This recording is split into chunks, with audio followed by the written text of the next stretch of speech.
അടുത്ത് വന്ന് കിടക്കുമ്പോൾ കുറച്ച് മര്യാദയൊക്കെ വേണ്ടേ?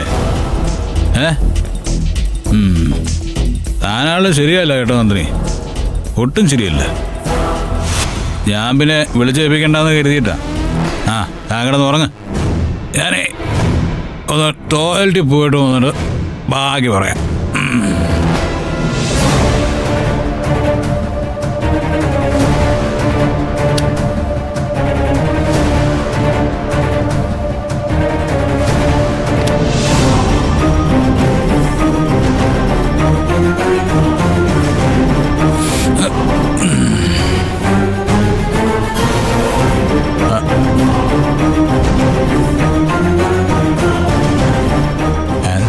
കാലിയായ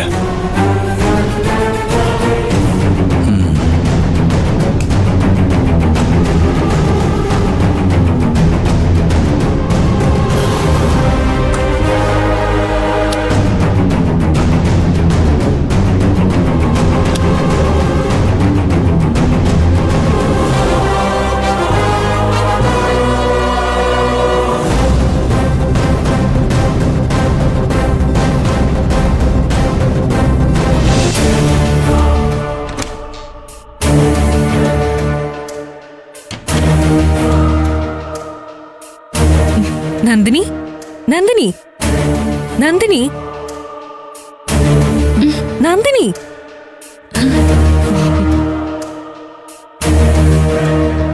അയ്യോ, ഞാൻ ഇത്ര നേരം ഇവിടെ കിടന്നുറങ്ങുമായിരുന്നു. ഇന്നലെ നമ്മൾ സംസാരിച്ചുകൊണ്ടിരിക്കുന്നതിനിടയില് എനിക്കൊരു ഫോൺ വന്നു. കുറച്ചധികം നേരം കഴിഞ്ഞിട്ടാ ഞാൻ മുറിയിലേക്ക് വന്നത്. നോക്കുമ്പോ നന്ദിനി നല്ല ഉറക്കത്തിലാ. അതാ ഞാൻ വിളിക്കാതിരുന്നത്. അയ്യോ മാഡം, സോറി മാഡം. മാഡത്തിന്റെ കട്ടിൽ ഞാൻ കയറി കിടക്കാന്ന് പറഞ്ഞോ? അത് കുഴപ്പമില്ല. നന്ദിനി പെട്ടെന്ന് ചെല്ല്. സൂര്യ നന്ദിനി തിരക്കുന്നുണ്ടാവും. സാർ എഴുന്നേൽക്കാറാവുന്നേ ഉള്ളൂ. ഇല്ല, എഴുന്നേറ്റു. സാറിന് മാഡം കണ്ടോ? അല്ല, എഴുന്നേറ്റിട്ടുണ്ടാവൂന്ന് പറഞ്ഞതാ. നന്ദിനി ചെല്ല്. സമയം കിട്ടുമ്പോ ഇങ്ങോട്ടൊക്കെ വരാൻ കേട്ടോ. മാഡം, മാഡത്തിനെ പോലൊരാള് ഇത്ര നന്നായിട്ട് എന്നോട് പെരുമാറുന്ന ഞാൻ സ്വപ്നത്തിൽ പോലും കരുതിയില്ല. സത്യം പറഞ്ഞാ മാഡത്തിന്റെ കാര്യത്തിൽ എനിക്ക് നല്ല വിഷമമുണ്ട്. മാഡത്തിനൊക്കെ നല്ലതേ സംഭവിക്കാൻ പാടുള്ളൂ. ദൈവത്തിന് തെറ്റിയതാ. ഞാൻ പോട്ടെ മാഡം.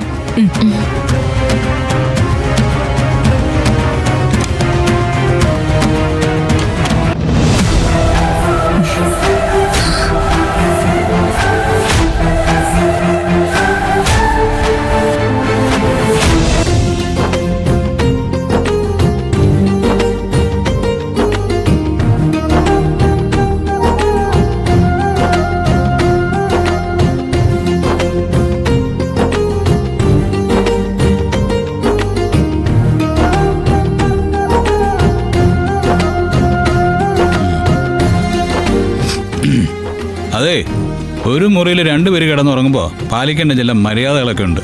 പ്രത്യേകിച്ച് ഒരു ബെഡിൽ കിടക്കുമ്പോൾ. എടോ, താൻ ഇന്നലെ എന്തൊക്കെയാണോ കാണിച്ചു കൂട്ടിയത്? കഴിഞ്ഞ ദിവസം ഭയങ്കര ചോദ്യമായിരുന്നല്ലോ.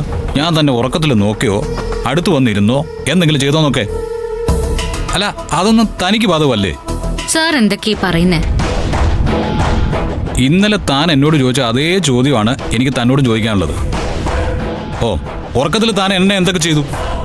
അതിന് ഞാൻ സാറിന്റെ കൂടെ അല്ലല്ലോ കിടന്നുറങ്ങിയത്. വെറുതെ രാവിലെ തന്നെ കള്ളം പറയല്ലേ? താൻ എന്റെ കൂടെ ഒരേ കെട്ടില് പുതപ്പിനടിയിലല്ലേ കിടന്നുറങ്ങിയത്? അല്ല സർ. എനിക്കെന്താ ഭ്രാന്താണോ? ഇപ്പൊ ഞാൻ ബാത്റൂമിൽ പോകുമ്പോ പോലും താൻ ഇവിടെ കിടക്കുന്നുണ്ടായിരുന്നല്ലോ, ഞാൻ കണ്ടതല്ലേ. സാറിന് എന്താ ഭ്രാന്തുണ്ടോ? ഭ്രാന്ത് തനിക്കാ. അങ്ങനെയുള്ള കാര്യങ്ങളാണ് താൻ കാണിച്ചുകൊണ്ടിരിക്കുന്നത്. എന്നിട്ട് ഇനി ആരതിയുടെ വിവേകിന്റെ മുന്നിൽ എത്തുമ്പോ നിഷ്കളങ്കയായിരുന്നു ഇപ്പുണ്ട്. ഞാനൊരു കാര്യം പറയാം, ഞാൻ കൺട്രോളായിരുന്നു. തനിക്കാണ് തെറ്റ് പറ്റിയത്. എന്ത് തെറ്റ്? ഞാൻ പറഞ്ഞില്ലേ, ഞാൻ ഇന്നലെ ഈ മുറിയിൽ ഉണ്ടായിരുന്നില്ല. നന്ദി, വെറുതെ എന്നെ കളിപ്പിക്കില്ലേ. സംഗതി ശരിയാണ്, ഞാൻ കുറച്ച് മദ്യപിച്ചു, അത് കൈവിട്ട് പോവുകയും ചെയ്തു. എന്ന് കരുതി എന്നെ പൊട്ടനാകാരം നോക്കണ്ട. സാർ സ്വയം പൊട്ടനായ എനിക്ക് എന്ത് ചെയ്യാൻ പറ്റും? സാർ, ഞാൻ ഇന്നലെ ഇവിടെ അല്ല കിടന്നത്. ഓ, ആരതിയുടെ കൂടെ കിടന്നെന്നായിരിക്കും പറയാൻ പോകുന്നത് അല്ലേ? നമുക്കേ ഇപ്പൊ തന്നെ ആരതി വിളിച്ചു ചോദിക്കാം. വാ. അതിന് ആരതിയുടെ കൂടെ കിടന്നു എന്ന് ആരാ പറഞ്ഞേ? ഞാൻ ഇന്നലെ മിത്ര മാഡത്തിന്റെ മുറിയിലായിരുന്നു. കള്ളം, പച്ചക്കള്ളം. മിത്രയുടെ മുറിയിൽ താൻ പോകുന്നു, താൻ അവിടെ കിടന്ന് ഉറങ്ങുന്നു അല്ലേ? സർ, സത്യം. ഞാൻ ഇന്നലെ മിത്ര മാഡത്തിനോട് സംസാരിച്ചിരിക്കാൻ പോയതാ. പിന്നെ അവിടെ കിടന്ന് ഉറങ്ങിപ്പോയി. ദേ ഇപ്പൊ ഇവിടെ വന്നതേ ഉള്ളൂ. സാറിന് വിശ്വാസമില്ലെങ്കിൽ മിത്ര മാഡത്തിനെ വിളിച്ച് ചോദിക്കേ. അവളെ ആര് വിളിച്ചു ചോദിക്കാൻ പോകുന്നു? ഏയ്, താൻ ചുമ്മാ പറയുന്നതാ. എനിക്കെന്താ ചുമ്മാ പറയേണ്ട ആവശ്യം? നേരം വെളുത്ത് മിത്ര മാഡം എന്നെ വിളിച്ചുണർത്തിയത് അതെന്തേ ഒരു 5 മിനിറ്റ് മുൻപ്. എന്നിട്ട് ചുമ്മാ. അപ്പോ താനല്ലെങ്കിൽ പിന്നെ എന്റെ ബെഡിൽ ആരായിരുന്നു? ആർക്കറിയാം? കുടിച്ച ലെക്കേട്ട് ആരെങ്കിലും കൂട്ടിക്കൊണ്ട് വന്നിട്ടുണ്ടാവും. ആവശ്യമില്ലാത്ത കാര്യങ്ങൾ സംസാരിക്കില്ലേ? ആരെങ്കിലും കൂട്ടിക്കൊണ്ട് വരാനോ? ഇന്ന് വരെ ഒരു പെണ്ണും സൂര്യയുടെ ബെഡിൽ ഉറങ്ങിയിട്ടില്ല. എന്നിട്ട് സാർ തന്നെയല്ലേ പറഞ്ഞത് ഇന്നലെ രാത്രി ആരോ ബെഡിലുണ്ടായിരുന്നു എന്ന്? അത് കറക്റ്റ്. പക്ഷേ ഞാനല്ല സർ, എന്റെ താന്നിയൂരമ്മയാണ് ഞാനല്ല. ഞാൻ ഇന്നലെ കിടന്നത് മിത്ര മാഡത്തിന്റെ ബെഡിലാ.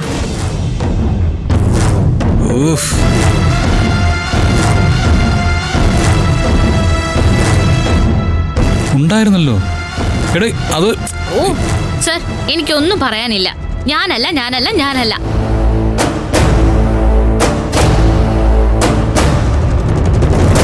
അല്ല,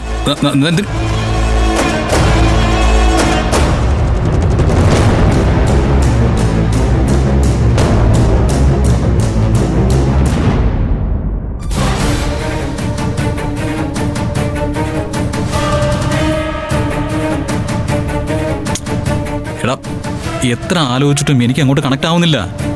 വിവേകെ, യഥാർത്ഥത്തിൽ ഇന്നലെ അയാള് എന്റെ കൂടെ ബെഡിൽ തന്നെ ഉണ്ടായിരുന്നു. അതിന് ഞങ്ങൾ എതിർപ്പ് എന്തെങ്കിലും പറഞ്ഞോ? എടാ, അതിന് അയാള് സമ്മതിക്കുന്നില്ലല്ലോ. അയാള് പറയല്ലേ അയാള് മിത്രയുടെ മുറിയിലാണ് കിടന്നെന്ന്. മിത്രയുടെ മുറിയിൽ കിടന്നു എന്ന് പറയുന്നത് എനിക്കും അത്ര വിശ്വാസമായിട്ടില്ല. ആ yes yes yes yes Aarti, അയാള് അങ്ങനെ ചുമ്മാ എന്റെ അടുത്ത് കിടന്നോ ഒന്നും അല്ല. ഓ, നിന്റെ അടുത്ത് പറയാൻ പറ്റില്ല.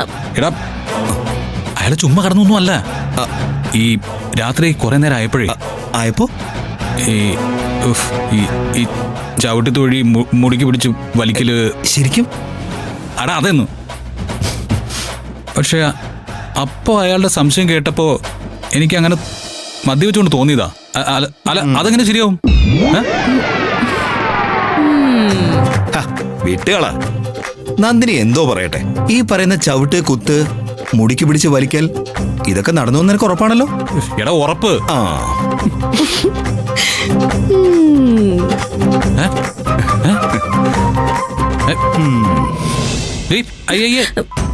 നിങ്ങളെന്താ ഇങ്ങനെ? അല്ല, എനിക്ക് എന്തെങ്കിലും ഒരു കാര്യം പറയാൻ നിങ്ങളല്ലേ ഉള്ളൂ. അപ്പൊ നിങ്ങളുടെ ഒരു കള്ളം നോട്ടം ചിരിയൊക്കെ. നിങ്ങൾ ഭാര്യയും ഭർത്താവുക. നിങ്ങൾക്കിടയിൽ എന്ത് നടന്നാലും ഒരു കുഴപ്പമില്ല. പിന്നെ ഒരൊറ്റ കാര്യമുള്ളൂ, എല്ലാം നടന്നു കഴിഞ്ഞിട്ട് ഒന്നും അറിഞ്ഞിട്ടില്ലാന്ന് നിങ്ങൾ രണ്ടുപേരും പറഞ്ഞ് പറ്റിക്കാതിരുന്നാ മതി. കേട്ടല്ലോ?